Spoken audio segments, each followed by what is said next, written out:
Nissan dear, हम बाहर आए हैं, कुछ तो एंजॉय करो ना। छोड़ो, वैसे भी हमें कौन सी जल्दी है। हाँ ठीक कहा।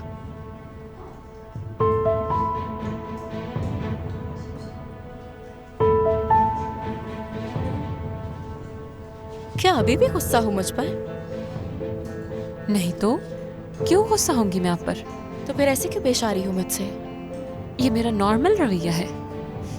मजाक मत करो मुझसे निसान। यानी मैं देख रही हूँ तुम मेरे खिलाफ जा रही हो।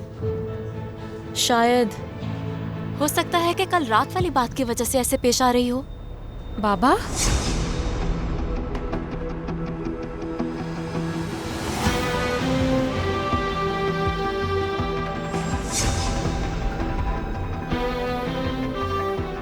कल रात से क्या मतलब? कल कोई बात हुई थी क्या?